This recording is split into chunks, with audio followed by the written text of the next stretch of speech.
All right. Hello, and everybody, and welcome to Get in Tune. I'm Michael Gracia. I got a very special Get in Tune today. Um, Somebody who I actually consider probably my first real cartooning teacher. I had his books as a kid. I had his video cassettes that taught cartooning. I don't know if I'd be cartooning the way I cartoon if I didn't have his stuff. Um, he showed me a whole new world from into comics from when I was just really wanting to learn about animation. So I'm excited to talk to him. And let me bring on the four-time Emmy-nominated television cartoonist, Bruce Blitz. Hey, thank you. Hey, hello, everybody. Hi, thank you for By the way, coming you were a very disruptive student as a kid. I'm telling you. Just want to let you know that. Yeah, I got it. I just want to share. I don't know. I know we've met a couple of times. I don't know if I ever shared this memory with you, but when it was 1989, so I was probably 13. For Christmas, my parents gave me the How to Draw comic strips, the Bruce Blitz kit, and it had the book, it had the videotape. I wore that tape out like crazy. I memorized. Someone bought that kit. Yeah. I never knew it was parents. Okay. I totally memorized like the video. I remember the the intro, the comic strip that you did when you had the kid. It was you wanted to pick and all that stuff, and I thought it was great because before that. All I wanted to do was be an animator. So I was trying to learn to animate constantly. I had the book, Cartoon Animation by Preston Blair. I did all that stuff. That was a good book. But when my parents gave me that, I'm like, oh my God, I can tell a story much quicker through a comic strip than I can through sitting there animating. And I fell in love with making comics because of your kid. Well, I appreciate that. I made that kit like I did all my products really with the same feeling that you had when you just described yourself as a kid. I was like that. I was that kind of kid, and I would have died to have something like that. I said, I'm going to make what I would have wanted to have, and you felt the same way as a kid. And I felt, and I just made sure that I would never forget what it was like and how excited I would devour anything with cartooning on it. Yeah. So I always try to keep that flavor of every one of my kits, and never assume that anybody was good at it yet. I tried to always keep it that way. Yeah. So I'm glad. That's great. That's great. And like I said, I do consider you my first real cartooning teacher. Well, that's an honor. I appreciate that. Because your work is great, and I really like what you're doing with the kids. Your booth at the cons that we've been in. Yeah. And that's very nice, that kind of outreach. With you and your buddies, you have this whole little thing going. Very nice. Thank you. But that's been gone since, we went into, the pandemic started. So. Oh, yeah. Well, a lot of things are going on in the pandemic, actually. So. We got a comment from Mike Wilk. Is it Wilkie? I'm sorry. Yeah, he's saying, hi, Mike. Hi, Bruce. He's another cartoonist. I know. You kidding? I'm a big fan of Mike. I just have one question to ask Mike. Can you hear me, Mike? I hope so. Okay, ready? Do you ever get up in the morning and just say, with your pencil, and go, okay, I'm ready? I don't have an idea. I can't think of a gag. Has it ever happened to you? This guy's got more gags that come out like 10 a day. Yes. He posts them, and it's like there's another one right after it. Do you ever get dry, man? What is it? Yeah. Well, we'll wait for his end. I'm sure he'll answer. He's got some great stuff. I follow him on Instagram and on Facebook. Very funny stuff. So great stuff. So let's talk a little bit about what did he say? He said yes with an exclamation point. So definitely. So let's talk a little bit more about what got you into art, kind of childhood. What was around you that got you into art? Well, I always drew as a little kid. My sister, who was 6 years older than me, she drew, and I used to just emulate whatever she did. We had a game. She would say, "Do as I do." She would make a line, and I'd make a line, and she'd do it, and I'd do it. And by the end of it, I got something. I actually had something, and I couldn't believe it. I could do it, and she was very good. And then after a while, I just started doing it all the time, and I loved comic strips, and I always drew. But I also played piano and keyboard. And all through my teens, I played in garage bands and all that. Then we started doing Sweet 16s and all kinds of parties. and I started playing music, and I you know, traveled around. And then when school was over, high school was over, you know, we started playing in clubs and all that 6 nights a week with all kinds of really professional bands.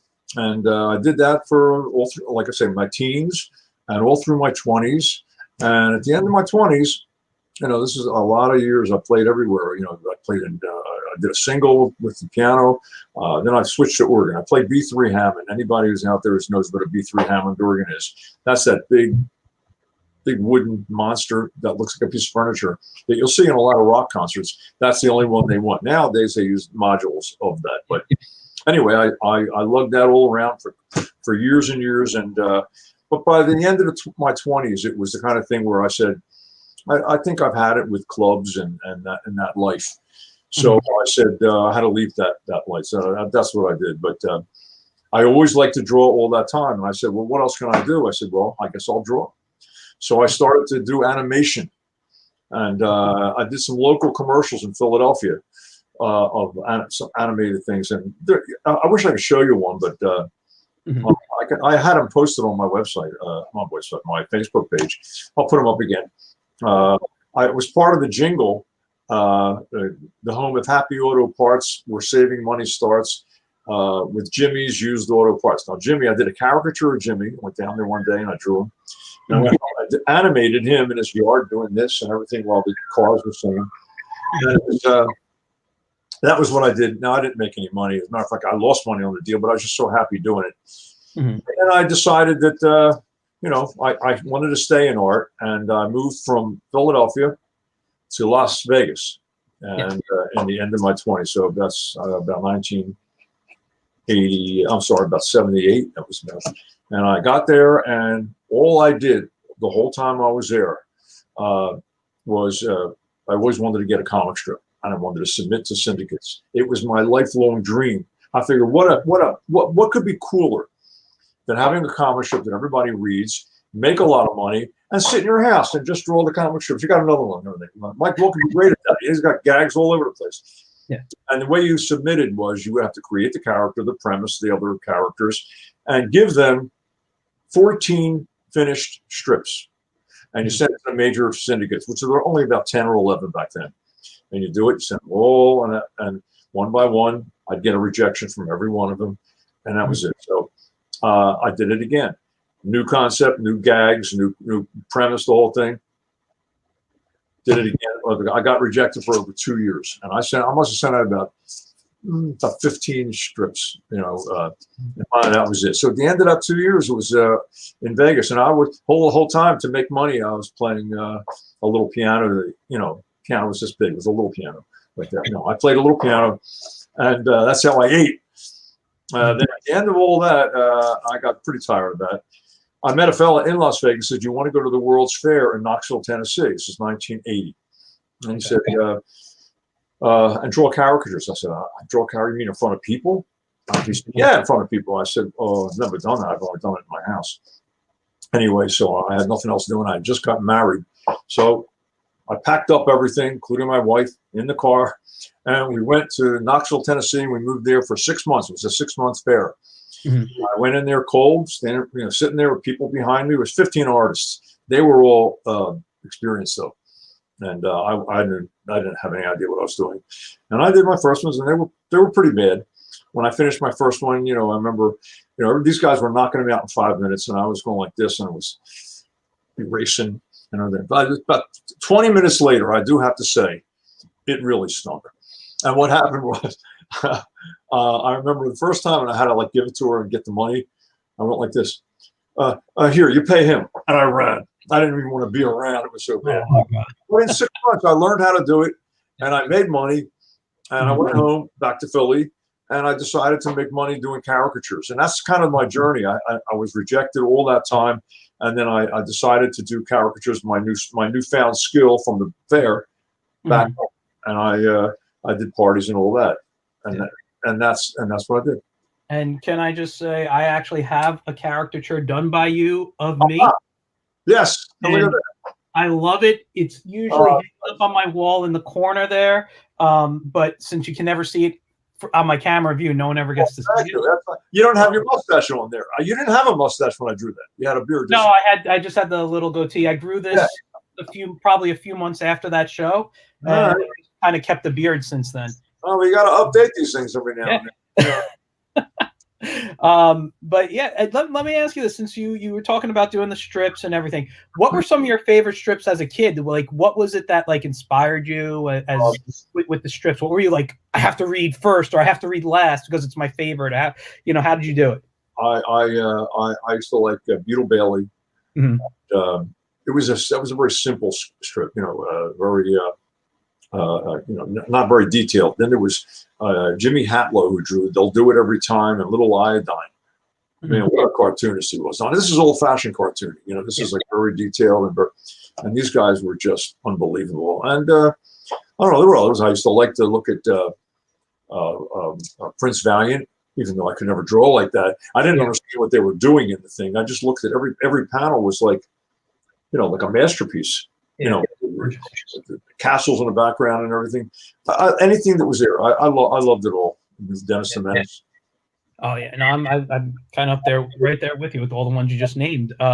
Beetle Valley is actually one of my favorite. I was very, I'm always attracted to like the clean line art, like Walker did. I don't know if it's because of my love of animation or whatever, but like anything that had super clean lines. Yeah, that's what I was attracted to.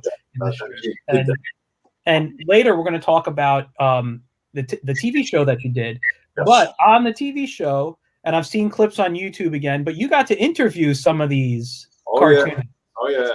What was that like for you meeting some of your, I guess, cartoon heroes? It was fantastic. I got the show. By the way, before the show, to get the show, I decided to submit to my idea to public television stations that I wanted a show. And if you think getting rejected from the syndicates for the comic strips was bad, forget it. Then everybody said no. Another 2 years of letter writing. Anyway, but I did get the show, and I'll tell you how I got the show if you want later. But yeah, we'll get into that. And actually, let's keep talking. I'm sorry. Continue. When I did the shows, I had, and I'll show you later on if we get a chance to show the studio. I got some originals here. I had Mark Walker for a guest. And he drew a few originals for me and signed them to me. And I had John Cullen Murphy, who did Prince Valiant. I got a couple of his too. I had Will Eisner, who was basically he created the graphic novel, basically sequential art, a comic book, in adventure and all that. He's responsible for that. He was amazing. So I had him, and I had Chris Brown on the show, who did Hagar the Horrible. I used to love his art because, again, it was very clean art and everything. His character and the gags were funny. Yeah. And I had Tom Armstrong for Marvin. Okay. And Peter. I had Mike Peters, and great Pulitzer Prize-winning editorialist, and also has Mother Goose and Grimm. What's that? Mother Goose and Grimm got a TV series for a while too. Oh, that's right. You're right. Yeah. Yes, that's right. And I had I had a couple of Mad. I had Duck Edwing from Mad Magazine. Wow. Oh, he was funny. He was funny. Once on camera, off camera, he just kept me in stitches. But yeah, that was a real pleasure having all these people. That's great. So yeah, I guess since we're on the topic of your TV show, let's talk a little bit. You were going to say how you got the show. Well, the show was not easy. People, back then, see, it was very different back then. I when I was a little kid, I used to watch a show called John Nagy. Now, that's GNAGY. My very first art kit was a John Nagy. I still have the book somewhere on my bookshelf. I grew up. I used to watch him every Saturday, and I was mesmerized by him.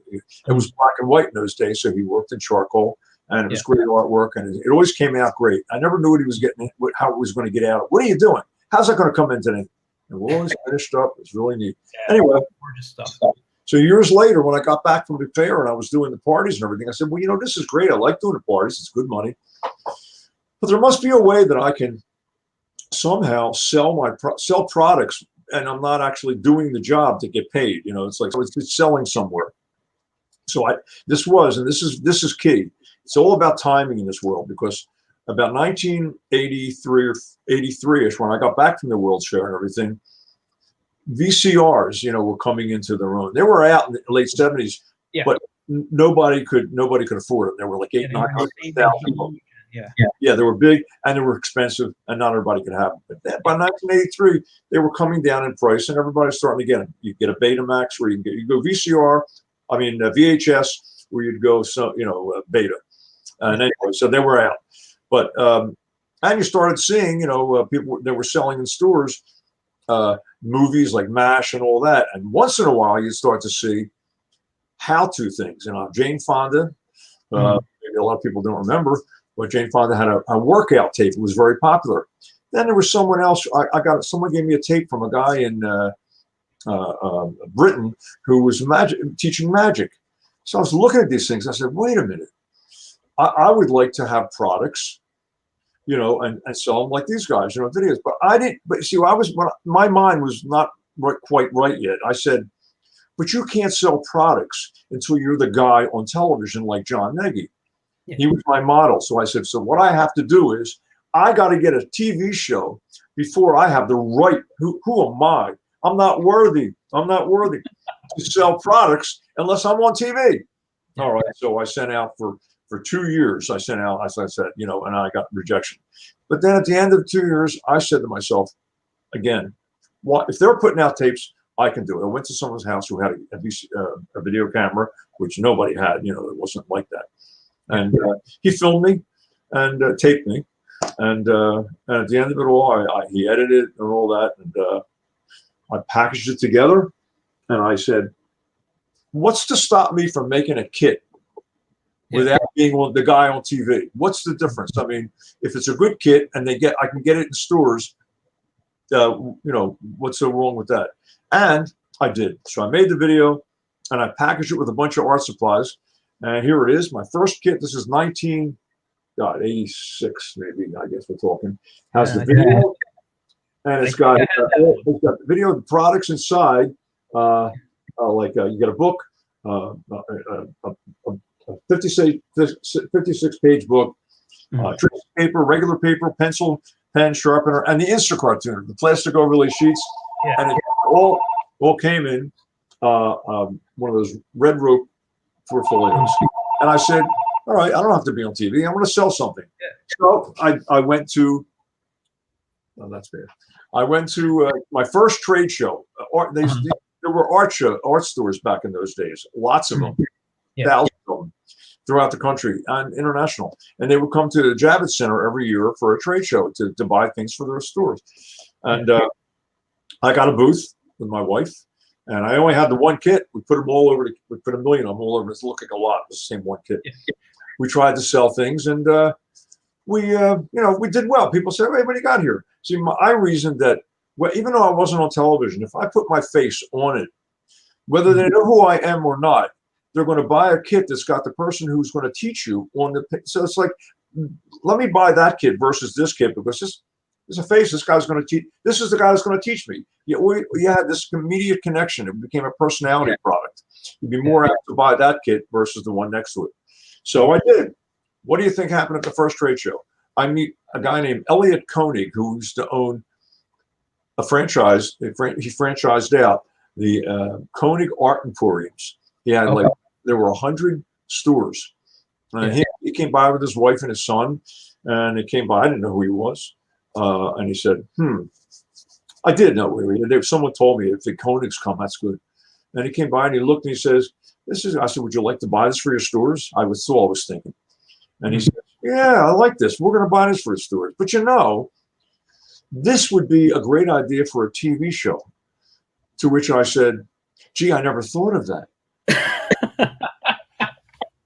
After 2 years of letter writing.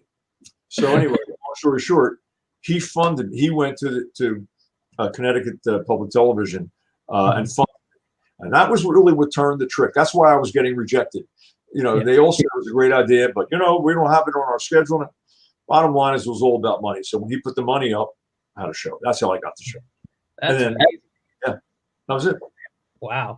We just have a couple of comments I want to. I'm not getting any comments. You can forget the comment. I just want to say, Mike Wilkie said how kind of you to say when you were talking about his stuff. That's the truth. We have Joe Ryan, who's a regular watcher of Get in Tune here, and he says, I was looking forward to this episode. I was always a fan of Bruce Blitz's work, and I still have his cartooning kit from when I was a kid. Yeah, he's a graduate of the Kubert School. Oh yeah, okay. And then we also have Tim Jones, who does the Sour Grapes comic, who's been on here twice.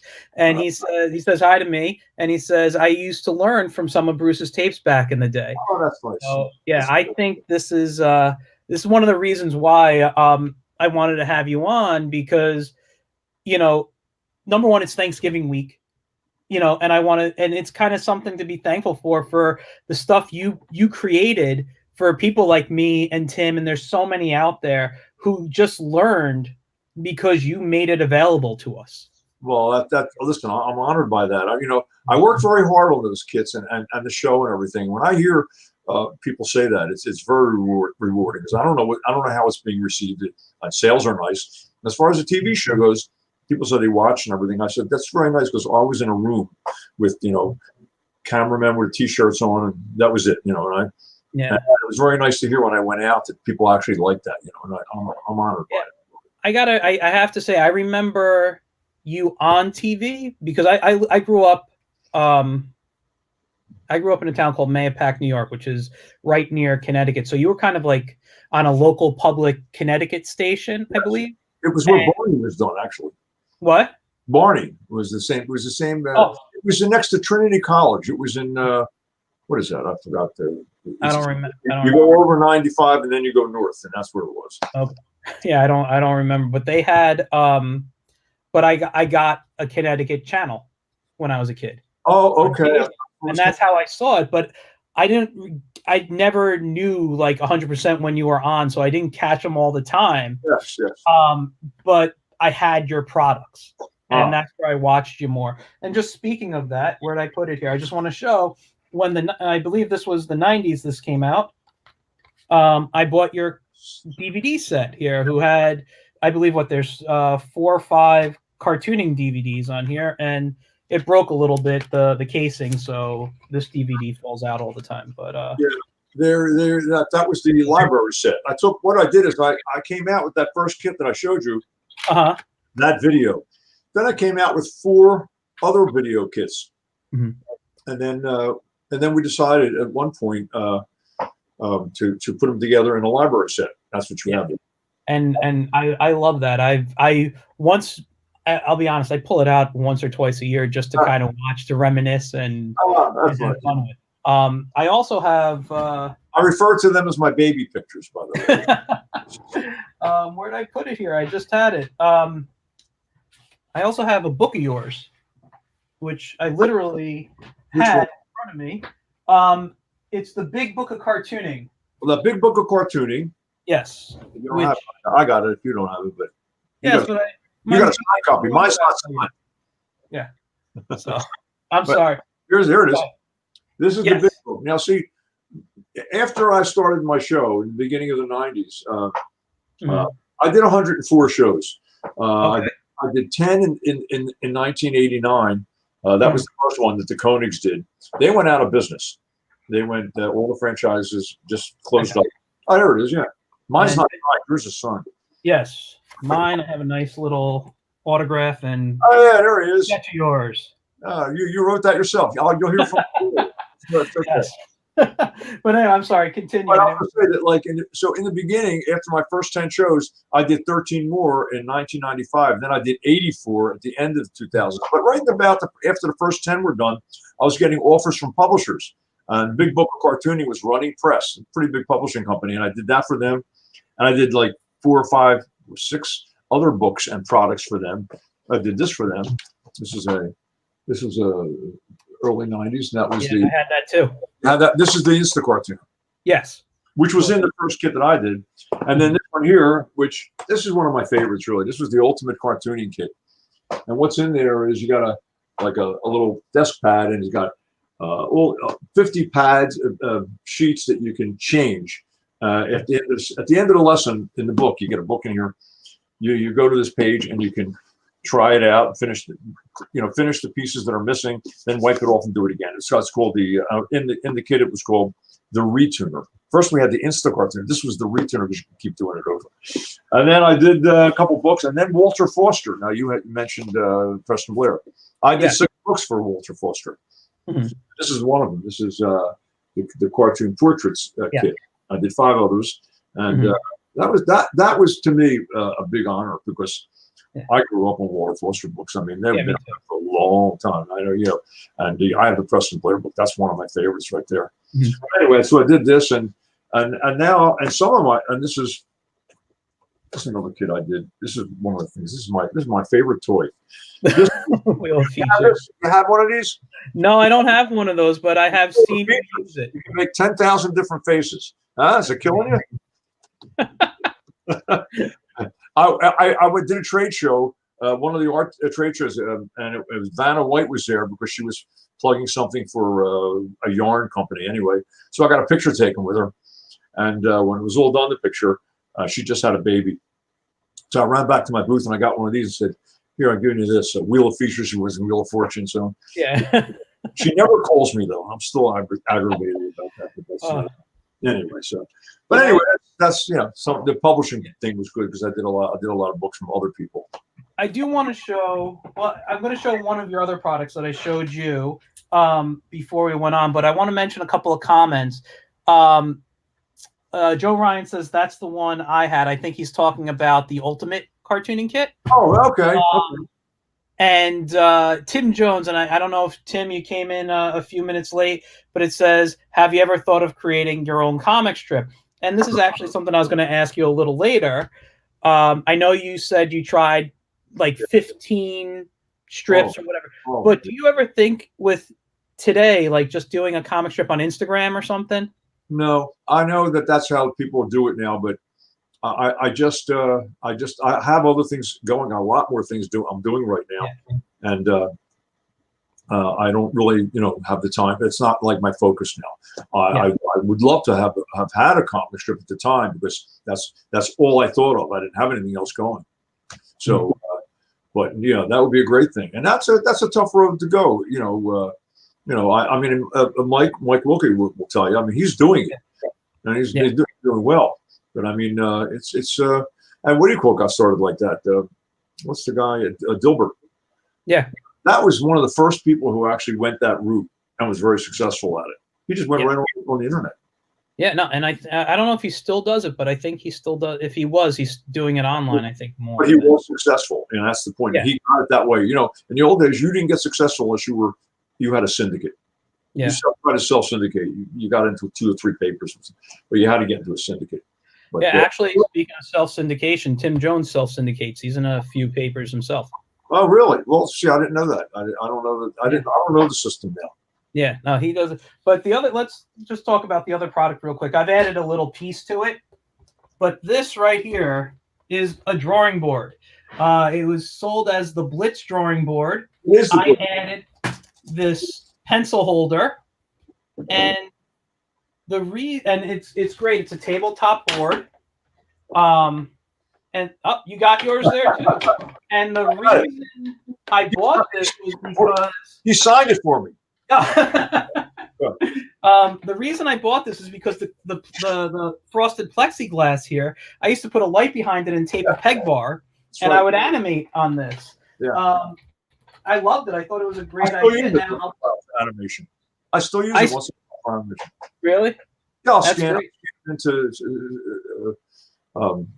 Toon Boom or something like that. Oh, cool. Yeah, that's great. I like to draw that way first, and I put it in, and it vectorizes it, so your line gets shown. Yeah, I'm teaching myself Toon Boom. My subscription ends in December, and then I have to either renew it or not. Depends on how much I got. Yeah, it's a great software. The one thing I do want to tell, I want to tell a short story about that drawing pad. I still use it on occasion, but I have a very sentimental attachment to it. A cat who passed away, his name was Jesse in 2017. He was deaf, but he was always with me, and he was basically my studio cat. He was wherever I was. I could set that up anywhere in the house. I could set it up on a TV tray, dining room table, whatever it was. He'd crawl right underneath it and just sleep under there for hours while I drew. I love that. And when he passed away, because of my emotional attachment to it, sometimes I don't use it as much as I want to, just because I was really attached to him. But that was one of his favorite spots. And if you go on my Facebook page and look through my profile pictures, there's a picture of him standing next to it with a pencil in in his mouth. He stole the pencil from on there. So so yeah, no, I mean, but I love it. I think it was one of the best investments I've ever made for my art career and learning animation and things. Well, nice to hear that. Yeah. Let's see. We got Sebastian Bonet, who is an independent comic artist and part of Imbion Con and the company and everything, says, "Oh, sweet, I need to invest in one." So you can still get this drawing pad? Oh, I'm sure you can, unless you find it online, eBay or something. You don't know that. As a matter of fact, the company that made them is no longer. That would have been Weber, Martin F. Weber, and Weber, and another area of their company. They're all closed now. They were bought. They're part of Chart Pack now. You've all heard of Chart Pack. That's who I signed with recently. And I was gonna get into that. So things that you're doing now. Well, number one, you still do caricatures, right? I do caricatures, yeah. I do events and corporate events and parties and everything. Of course, not these days, but with pandemic. But now, sure. I will say something. When you mentioned Sharpak, I got to tell you a short story. I met them at a con. Oh, okay. And they were interested in me doing similar stuff, but this was many years ago, and the deal just never panned out. I shot some videos. They gave me a bunch of products at the show. They're like, "Here's our new markers. Here's this." They're like, can you make like a sample video? And I recorded myself, and I guess they didn't like what I did, or I don't know, maybe they didn't. But I this was maybe going back 5-6 years. Yeah. And I'm like, but so I think that's awesome that you're doing that, because that's fun. Well, you didn't have the mustache then. You just had the key right there. No, when they bought Weber, who I was signed with, I did my first 23 shows with 10 with Koenig, and the next 13 was I funded. But then I signed with Martin F. Weber, who did Bob Ross paints, made them, and a lot of other things, including the pad there, and I was part of them, and so they bought them, and they also knew who I was, and I went along with it. So that's one of the reasons why that happened, because they bought it Weber. Yeah, no, that's great. Are these going to be videos just for their website? Are they going to be for sale? Are they going to be where are they going to be put? Well, that's a good question. Well, I'm starting to do a whole series of bite-sized videos. They're not going to be long shows like my original show, which is 27 minutes or whatever, roughly. So we're doing. I shot 3 2 weeks ago, just to get our feet wet, and we all talked, and it was like a couple changes here and there.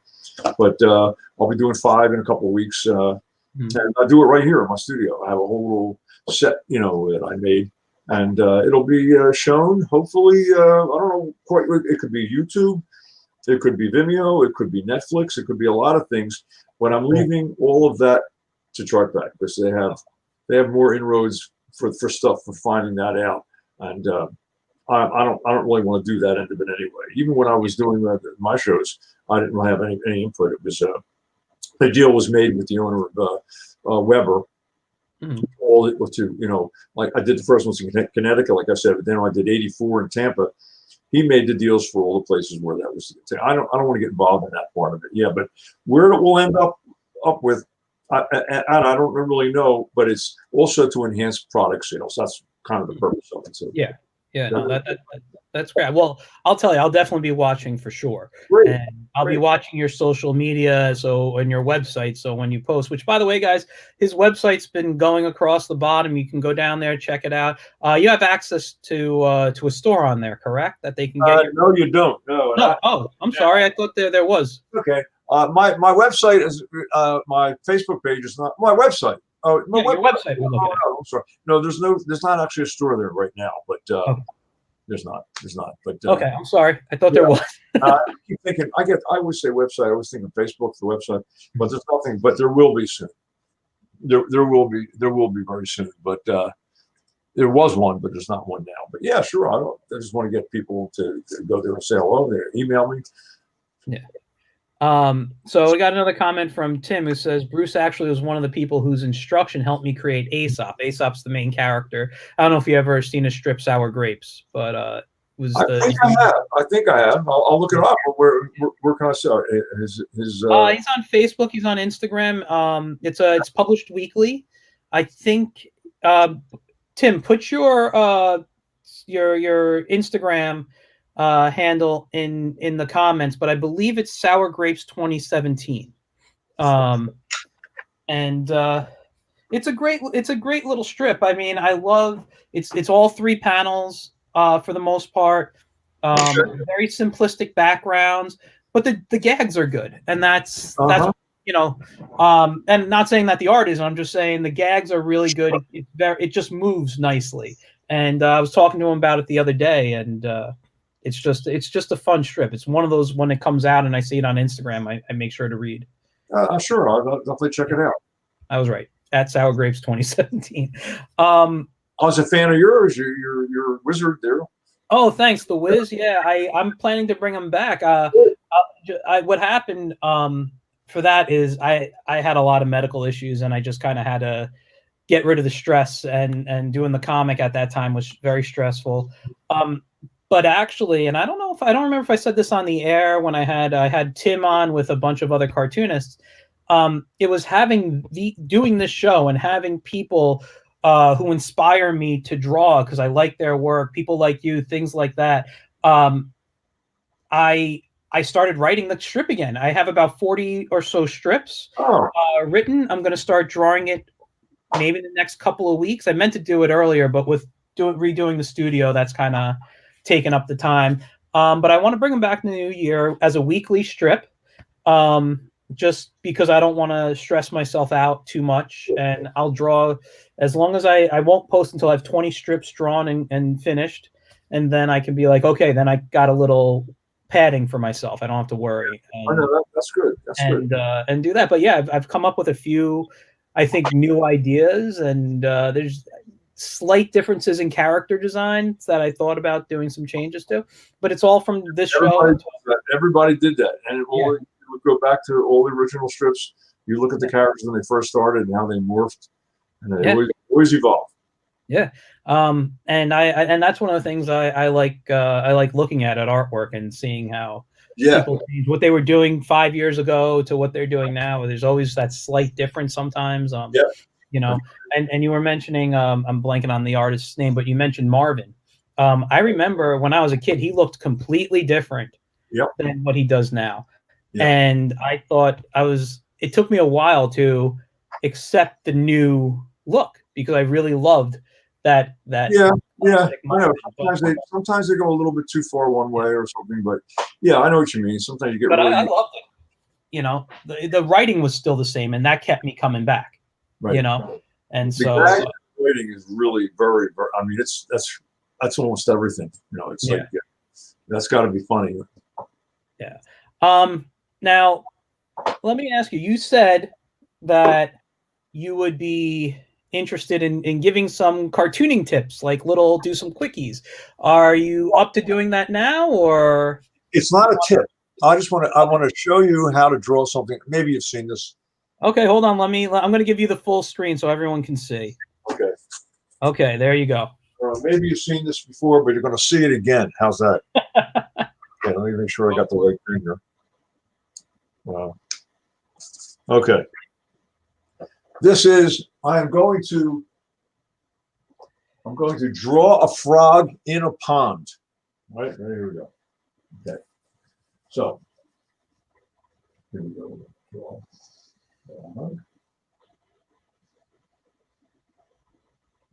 There's his eyes. And here's his mouth. And here's his tongue. Why is his tongue out? Because he eats flies all the time. So let's put a fly up here. Another one here. And some cartoon effects and accessories. I don't know if you remember what they are, but otherwise he'd just be floating in the air. You got to make him fly. So there he is. Okay. Okay, so let's put the rest of his body in here. Come back here like that. And if he's in a pond, he might have some lily pads. So let's do that. There's one lily pad. And here's another one over here, maybe. And let's see, what else? Tadpoles, which are nothing but sticks with a circle, like a lollipop, right? A couple of those in there. Am I blocking it? No. Okay. Yeah, you're good. You're good. Good. All right. And all right. So now let's put some grass and some grass back here. And you know, frogs always have these markings on them and everything. So let's do that as well. A couple here. And okay, so we're getting there. And now let's put the water in. So over here, and on this side, of course, we're going to have the grass. Because it's a pond. All right, some grass here. All right, so what do we have here? Let's put some detail in the water. Now, I drew a frog in a pond who eats flies, of which he's very fond. But people watching always laugh because a frog may like flies, but not a giraffe. Now, you see, that's what we've got here. We've got, what do you... Michael, I'm working my heart out. That is beautiful. I'm working my heart. A sitting ovation, friends. Oh my God, that is. Okay. Can I tell you, I've seen you do that before. Okay, I knew you would. I figured. And I totally forgot until you started drawing the grass at the bottom what it was. Ah, okay. But I wish I was on the screen because my smile was so big. You brought me back to being a kid just watching you draw. This was right now the highlight for me right here. Well, this is a very cool sketch. And I'll tell you, I got to be honest with you. I can do this a million times. And once in a while, it just doesn't come out. I got to be very careful with everything I do. Yeah. Otherwise, when you turn it over, I've done it in schools and things where I'm really rushing or something. And I turn it over and they just don't see the giraffes. But I got one more for you. One more. Okay, let me give you back the screen. Okay. You may have seen this one too. If you have, don't say anything. I won't say nothing. Can you all see that? Okay. I already drew part of it. This is Grandpa. We're going to draw Grandpa. We're going to draw his eyes over here. Just two circles. Oh, got the wrong pen here. It's not working. There it is. Okay. I'm going to draw two circles. One over here. And his eyes. Now, expressions in cartooning are very important. You can't have everybody just smiling no matter what situation they're in. They have to smile, they got to frown, they got to have all these different emotions. So we're going to draw Grandpa, little nose like that, and we're going to draw his eyes straight across, just like this. And his mouth straight across. So if you notice, there's no real expression on this at all. He has no expression. It's straight across on the eyebrows, straight across on the mouth. So, but I am going to now show you how we can make this sketch. How Grandpa will smile and frown. You're not going to believe this. Even when you see it, you're not going to believe it. Okay, so right here, I'm going to make a fold, just like that. And I'm going to make another fold over here. I'm doing the folds at the end of his mouth on both sides. And now that's done, I'm going to make another fold right down the center. I hope you can see this. Like, you know how when you make a fan, you kind of fold it like that. Okay, just like this. And there it is. And so from the side, it looks like the letter M. See it? Yes. Okay. Now, here's the best part. So you hold up Grandpa, and if you lean him forward, he smiles and he frowns. Is it killing you or what? I love it. Smile, frown. There's one picture that can do them both. That is fantastic. Did you see that one too, Michael? Let's be honest. Yes, I'll be honest. I've seen that. Listen, if you have a video on it or you've posted it, I've seen it. That was from the Doodle Trick video, I think. Yeah. Anyway, that was it. Let me ask you, did you come up with those yourself, or was that something that you were taught or something? I have a very extensive.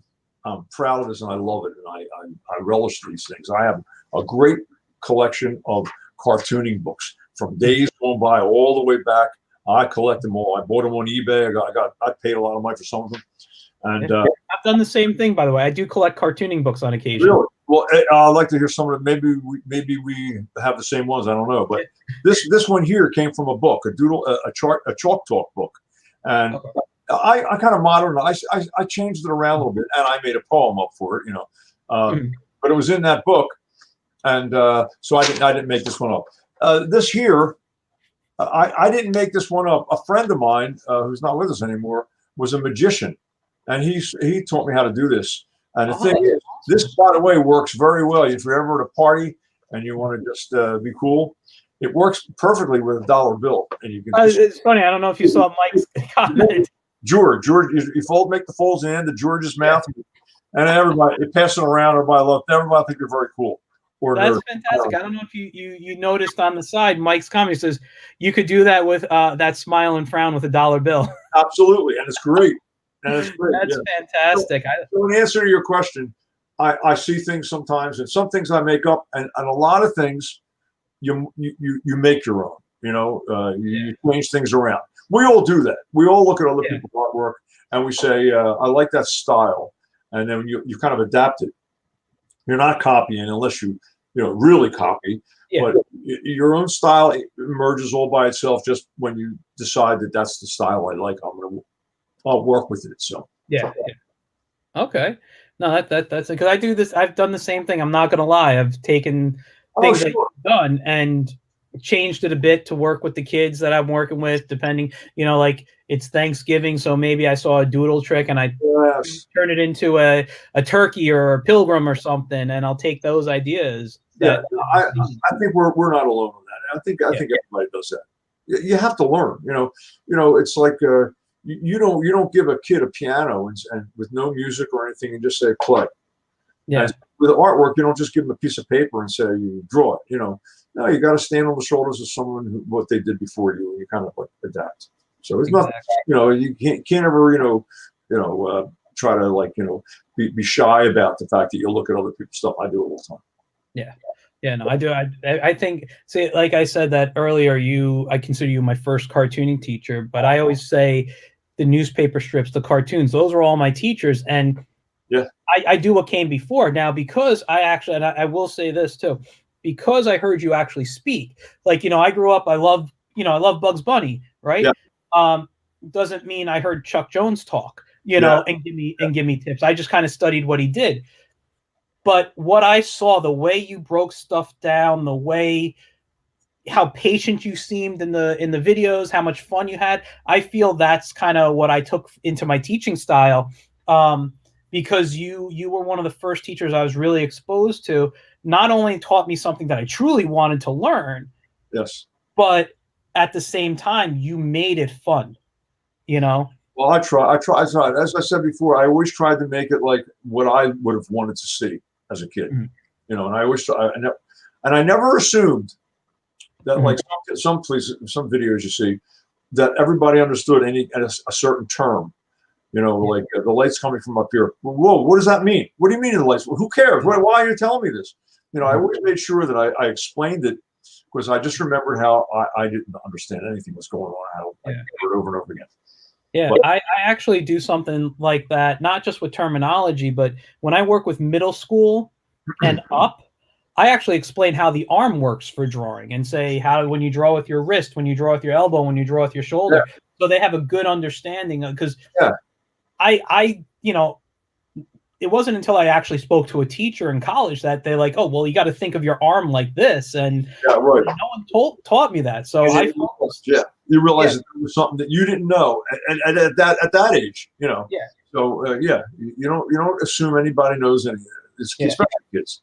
Yeah, when I'm with little kids, I don't say, "Hey, let's learn. This is the elbow," and stuff. Yeah, right. No, I know what you mean. Yeah, I when people always see me draw or something, they, you know, when I'm demonstrating in school or something, I'll go like this, you know, okay, let's make a circle, and and you know, I always tell them, they say, why do you do that? Why do you do this first before you see the circle?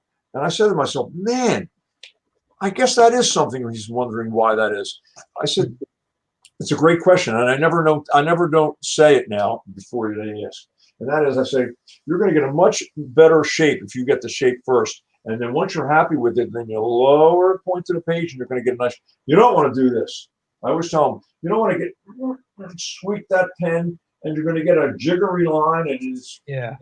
I said, you're going to, and their mouths are open. I go, okay, and that's something you should always say. You know, and all artists know to do that. You know, get the better line out of it. So. Yeah, and yeah, that's I explained that too. I think that's great. And you know, when you get a question like that, it makes you stop and think. Yep. Because you know, you're not like, oh, do I do that, or do you just common sense to us, you know? So it's something that we just got, you know, as being artists, but we it's very easy to forget that how important it is. And once they see it, you say, first thing I think is, what else am I leaving out that I should just like automatically explain? Yeah. And I think about it, you know, so I'm always aware of that. I was always aware of that, and you still miss things, but yeah. So let me ask you, I'm just looking at some of my notes here. Would you be up to giving us a tour of your studio? Yes, I will. It's now it's gonna. I'll tell you now. It's gonna. I only have this like little phone. It doesn't have a camera. Doesn't have a long. And it's going to be a little jittery here, but until I find something, I'll do the best I can. I'm going to give you the screen. Okay, here we go. And let's see. This one right here. This is my wall. And on that wall, you can see the Walker. He did that on my show, and I framed him. Mm-hmm.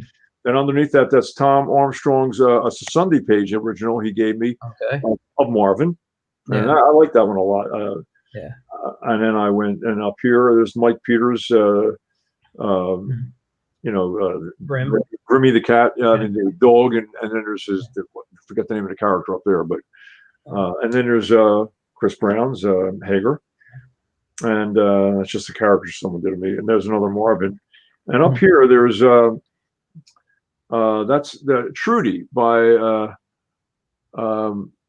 Jerry Marcus. And I did had him on my show in Connecticut, and he's gone now. But Trudy was a strip that wasn't not huge. No one wasn't well known, but he was in 300 papers, and he made a very nice living. Yeah, and, you know. And anyway, over here you got Prince Valiant, and that's an original. That's the one he did on the show. The paper's getting very brown over the years, because that was in my first 10 shows. So that's in 1989, and here it is. And he signed it to me, put the name on it, everything. And then up there, that actually is The Spirit, who was drawn by Will Eisner. And the ink is fading very bad. And anyway, there's another Mike Peters. Now over here, well, I'll take you around this way first. Okay. Wow. This is my office. There's my loft. And up there, I got all my whole collection of books, lots of them. Wow. Yeah. Lots of them. And then over here's the. Let me go back this way. Sorry for that. Okay. Give you a headache. Anyway, so there's the other side, and then and there's the steps, and right over there on top, got I didn't have Chick Young, of course, he's gone, but that was they were originals from the fella who was drawing it at the time. His name escapes me right now, but. He was the artist, and they're hard to draw, those characters. You better know what you're doing. And he did it. And he was a good guest. And I got them on there as a dog. And then there's Mr. Dithers. Let me see what else. And then there's the steps. So you come down the steps, and then you're right here where I am. But now here's the studio that I'm working with now. I turned my office into a studio with the shooting that we're doing for the chart back things. So here's what it looks like, and great. That's it right there. And Doodles the Dolphin's a character I made videos of, and his cartoon pals, and that's pretty much it. I love your setup. Your backdrop is beautiful. Oh, thank you. Well, I'm doing it now for this, and I teach a class on Zoom, and I just use this for the background. But yeah, if it wasn't for the videos that I was doing, it wouldn't have been that. It's just been my regular, just been a wall, like Yeah. But yeah, the fact that I had it, I figured that's nice to make it a little bit nicer. Yeah, no, it's nice. Your stuff. And I've seen you at shows with your banner and your backdrop there. It's always very colorful, very bright, very inviting for kids, especially. So, I always think in terms of red, yellow, blue, and yeah, green and orange. But I always the primaries. That's yeah. what I kind of do the same thing, but I do it because I'm colorblind. So I see I'm what's known as shade blind. I see colors, but when they start blending, I have trouble telling them apart. So I always use bright colors in my work. Interesting. That's interesting. Yeah, I have an artist that works for me at the ballpark. Phillies, at the caricature session, and a great artist, Joe Paradise, great artist, and he's colorblind, and he's got his colors, when it's colors in the caricatures, all in a special, row. Yeah. And one time he was coloring someone's hair in orange. I said, Joe. Well, yes. I got to show you something here. I have my watercolor kit. It's a Winsor Newton watercolor kit. And what I used to have, if I can open it, there we go. Now, I'm sure you've seen these little mini kits before. yes. Yeah. I used to use this thing all the time. I mean, certain colors, not so much. But I had to go and take a little spot of each, put it on a piece of paper, and have my wife tell me what color is what. So I had a little piece of paper taped to the bottom. And then it got ruined by being wet. I said, okay, I'll have to do it again. And everything fell out. And I had to put it back. So I have to do that again. So I haven't touched this in over a year, this watercolor set, because that's something. That's interesting that you're colorblind. That well, you just see black and whites. It's not really, you just can't discern. Yeah, when I draw like comics, like comic book style, I always find myself being more of a penciler. I think my inks always ruin it. I can ink very cartoony, almost coloring book like that, very clean, that animation style. Like I can ink that way, and I think my stuff looks great. But when it comes to like superheroes, I just need to be a penciler. I shouldn't touch inks, but because it's a different type of inking, and yeah, and I still think very old school, where like you look at a comic strip, which I've always been more of a strip artist than a book artist. But when you look at strips, it was usually just a lot of flat colors, not a lot of shading going on, unless the way it was they just use solid blacks. But in comics, everything in the books, everything's cross-hatched and all these feathered things, and I'm like, that throws me off, because I'm so used to the clean line that starting to hatch. Yeah. Like I could do it in pencil and that's fine, but when I start to hatch in ink, I just feel it looks messy and muddy, my work, and I'm like, it just doesn't flow for me. Yeah. But yeah, so when I work with color, which I love color, I just have trouble with it. I mean, I just did a children's book, which I got to get up. It's to post. I'd like to get it up before this weekend, so I can do like a Black Friday sale. But I just finished a children's book. It's called Oodles a Doodles. It's about a monkey named Doodles who loves to draw. And minor characters. Doodles a dolphin. Doodles a dolphin. The dolphin who likes to draw. Oh, cool. I'll be honest. My friend Jeff gave me the name. You're my lawyer anyway. I don't care. No. I don't know. Jeff. But I was, but I want to. I think I'm going to go through Amazon for printing, put it up on the Kindle site so people can download a copy. But when I was drawing it, I drew everything by hand first, and I took a photo and airdropped it to my Mac, and then I would work in Clip Studio Paint because I can draw in vector, like actually draw with a pen in there, but it comes out vector based, and then I could color in bitmap on there. But every page, I'd call my wife in and be like, Janine, what do you think of this? Is he supposed to, is that supposed to be brown? You didn't make brown, you know, is he supposed to, is that truck really supposed to be green? You know, like she was asking me questions. I'm like, that's green. You know, and so I'd be going through this stuff, and so I'll make different layers. I'll just choose a bunch of colors, color it on different layers, and just say, which do you like better, and turn layers on and off for her. Yeah. So interesting. Yeah, it's funny. I worked for Archie for a little bit as a production artist, and one of my jobs was to put the flats in on the covers, but they didn't know I was colorblind, and I wouldn't tell them because, you know, I wanted my job. So what they would do is they would give me, for the main characters, a little model sheet with what their CMYK color codes were, so I knew what colors to use for skin tone and whatnot, and their hair and all that. But when it came to like grass, they didn't say use this CMYK mode for grass. So the way I see green, a lot of it kind of has a reddish hue to it. So it has it almost looks orange at times. Yeah. So I would mix green until I saw orange. Really, I'd mix the cyan and the yellow until I saw what I would consider grass green, which was a little orangey to me, and that's how I dropped the colors in. You could work that way. You could like figure out, you know, well, my purple is the right color for whatever, for someone else. Yeah, so exactly. So that's how I work. It's a workaround, but it works. Yeah, and if you ever look back at some of my Wiz comics, every character is just simple, solid colors. Yeah. There's no, you know, the dullest color is my what's his name, the Count Dracula, who wears brown. He's like the dullest color. Everybody, you know, he's in a bright blue is the Wiz. The other guy is in a gray. You know, and everybody's just all these bright colors, and you'll see that in my work because of how I see stuff. Yeah. Interesting. Very interesting. So we're gonna wrap up in a moment, but before I wrap up, is there anything you want to promote? Anything you want to say?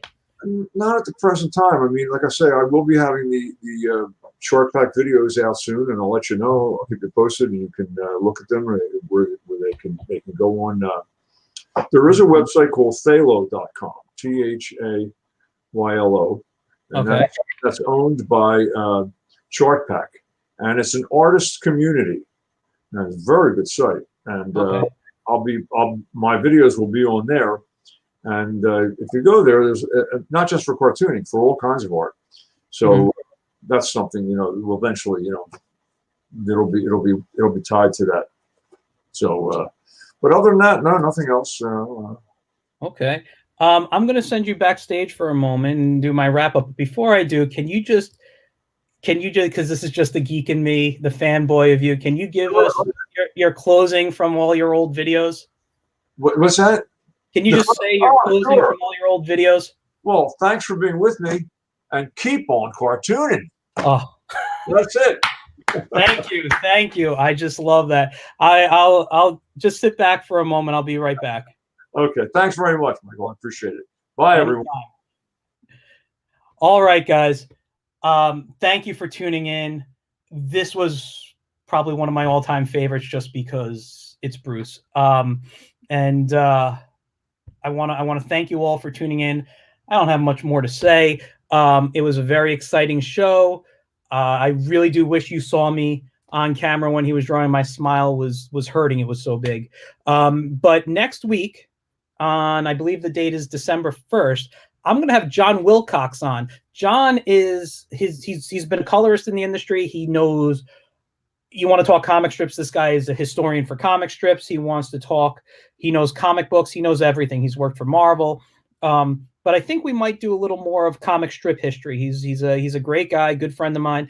And you know, tune in next week, regular time, 8:30. And you guys have a great Thanksgiving. All right, guys, I'll see you later. Bye.